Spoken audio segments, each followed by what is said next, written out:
Hello future officers, क्या आप जानते हैं कि भारत में केंद्र और राज्यों के बीच पैसा कैसे बांटा जाता है और राज्य अपने गांव और नगरपालिकाओं को धन कैसे पहुंचाते हैं?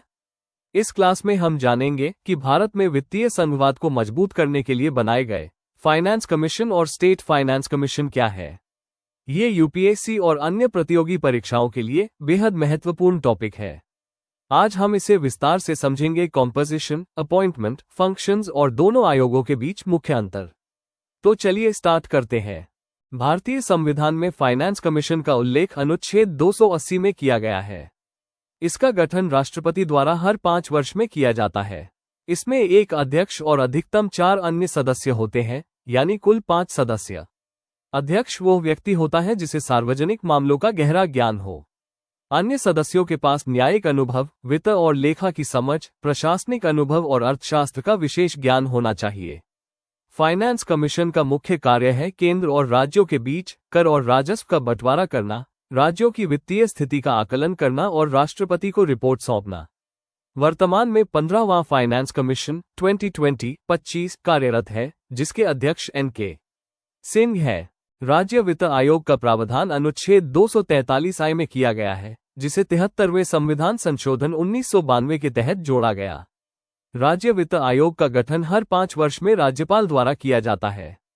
इसकी संरचना में एक अध्यक्ष और अन्य सदस्य होते हैं, जिनकी संख्या राज्य सरकार तय करती है। इसका मुख्य कार्य है राज्य और स्थानीय निकायों यानी पंचायतों और नगरपालिकाओं के बीच वित्तीय बंटवारा करना। यह आयोग अपनी रिपोर्ट राज्यपाल को सौंपता है, जो इसे राज्य विधानसभा में प्रस्तुत करते हैं। अब बात करते हैं मुख्य अंतर की। फाइनेंस कमीशन केंद्र और राज्यों के बीच वित्तीय वितरण करता है, जबकि स्टेट फाइनेंस कमीशन राज्य और स्थानीय निकायों के बीच। फाइनेंस कमीशन का गठन राष्ट्रपति करते हैं और इसकी रिपोर्ट राष्ट्रपति को जाती है। राज्य वित्त आयोग का गठन राज्यपाल करते हैं और रिपोर्ट राज्यपाल को जाती है। दोनों आयोगों का कार्यकाल 5 वर्ष का होता है। याद रखिए, फाइनेंस कमीशन केंद्र और राज्यों के बीच पैसा बांटता है। स्टेट फाइनेंस कमीशन राज्य और लोकल बॉडीज के बीच पैसा बांटता है।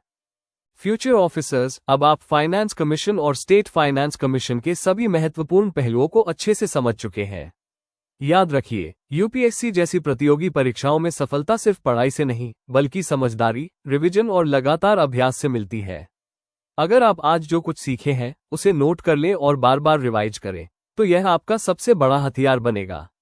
और हाँ, अगर आपको यह वीडियो पसंद आया हो और आपकी तैयारी में मदद कर रहा हो, तो कमेंट में बताइए कि आपको सबसे ज्यादा कौन सा पॉइंट समझ आया।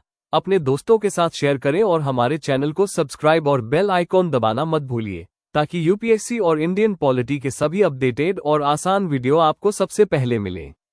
याद रखिए, मेहनत करें, स्मार्ट स्टडी करें और कभी गिव अप मत करें।